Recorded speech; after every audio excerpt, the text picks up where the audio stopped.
শিৱসাগৰত গোটেই ৰাতি হিংসাত্মক ঘটনা সংঘটিত কৰিছে। শিৱসাগৰত বিজেপি দলে গোটেই ৰাতি যি হিংসাত্মক ঘটনা সংঘটিত কৰিলে তাৰ ফলস্বৰূপে আমাৰ কৃষক মুক্তি সংগ্ৰাম সমিতিৰ ৰাজ্যিক সম্পাদক বিদ্যুৎ শইকীয়া, অসমীয়া জাতিৰ এজন সম্পদ বিদ্যুৎ শইকীয়াক বহুত মাৰপিট কৰিছে। এতিয়া আছাম মেডিকেল কলেজ ডিব্ৰুগড়ত তেওঁ ICUত ভৰ্তি হৈ আছে। তেওঁৰ অৱস্থা খুব বেয়া। মই অলপ পিছতে যাম। বহুত প্ৰাণজিৎ গগৈ বুলি এজনে দুখ পাইছে। কালি 16টা এনেকুৱা ধৰণৰ মাৰপিটৰ ঘটনা সংঘটিত হৈছে। আনকি মই থকা ঠাইতো বহুত বিজেপিৰ গুণ্ডা বাহিনী আহি হুলস্থুল কৰিছে। আমি শিৱসাগৰত এনেকুৱা অগণতান্ত্ৰিক অৱস্থা মাৰপিটৰ ঘটনা কেতিয়াও দেখা নাছিল। গোটেই ৰাতি আমাক কাকো শুবলৈ দিয়া নাই, চবকে উৎপাত কৰিছে। মই অসমত গণতন্ত্ৰ ৰক্ষা কৰিবৰ কাৰণে চৰকাৰক আহ্বান জনাইছোঁ, মুখ্যমন্ত্ৰী শান্ত হ'বৰ কাৰণে, উন্মাদ নহ'বৰ কাৰণে। চৰকাৰ পৰিৱৰ্তন হ'বই। এইবাৰ অৱধাৰিতভাৱে পৰিৱৰ্তন হ'ব, বিৰোধীৰ চৰকাৰ হ'ব। গতিকে উন্মাদ নহ'বৰ কাৰণে মুখ্যমন্ত্ৰীক মই আহ্বান জনাইছোঁ। জ্যেষ্ঠ নাগৰিক বহুকেইজনে কিন্তু ভোটদান কৰাৰ পৰা বিৰত থাকিল, মানে বঞ্চিত হ'ব লগা হ'ল। নিৰ্বাচনী আয়োগৰ এটা মোৰ খুব বেয়া লাগিছে যে আমাৰ ইমৰান শ্বাহ বৰ্তাৰ নিচিনা শিৱসাগৰৰ আটাইতকৈ সন্মানীয় ভোটাৰ, তেওঁৰ পৰা ভোটটো এডমিনিষ্ট্ৰেশ্যনত নল'লে। এডমিনিষ্ট্ৰেশ্যনে বিজেপি চৰকাৰৰ নিৰ্দেশত ইলেকশ্যন কমিশ্যন অফ ইণ্ডিয়াই যিবিলাক মানুহে অপজিশ্যনত ভোট দিব পাৰে বুলি ভাবিছে তেওঁলোকৰ পৰা ভোট লোৱা নাই। বৈবিধ্য লোকৰ পৰা এইটো ভাবি চিন্তি পৰিকল্পিতভাৱে কৰা কাম।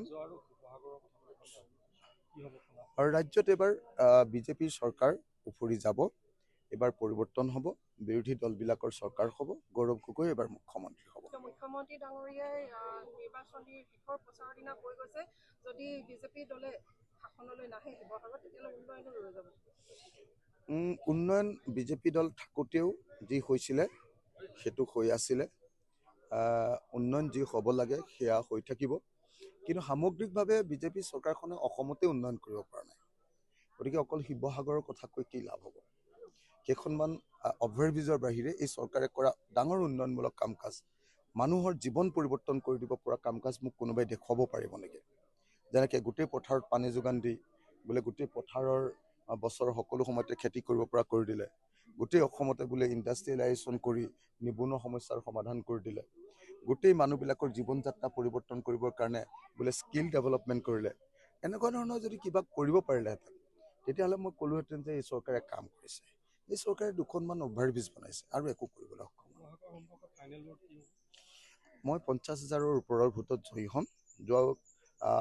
যোৱা ৰাতিলৈকে 50,000 বুলি ভাবি আছিলোঁ, কিন্তু যোৱা ৰাতি যিমান হিংসাত্মক ঘটনা বিজেপিয়ে ঘটালে, সাংবাদিকক ৰূপমক, আমাৰ আমগুৰিৰ ৰূপমক সাংবাদিকক আক্ৰমণ কৰিছে। গতিকে এইটো দুৰ্ভাগ্যজনক। শিৱসাগৰ শিক্ষিত মানুহৰ ঠাই, চিভিলাইজ ভদ্ৰ মানুহৰ ঠাই, সভ্য মানুহৰ ঠাই।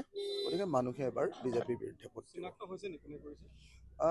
আমাৰ কেণ্ডিডেট, বিজেপিৰ কেণ্ডিডেট আমাৰ আপোনাৰ কুশল দৌৰী ওৰফে জয়ন্ত হাজৰিকাৰ ভাই বুলি কয় তাৰ নাম, কি দৌৰী কয়, বকুল দৌৰী, তৈল্য গগৈ আৰু প্ৰিন্স নামৰ এজন ল'ৰা। এই 3জন মানুহে আটাইতকৈ বেছিকৈ উৎপাত কৰিছে।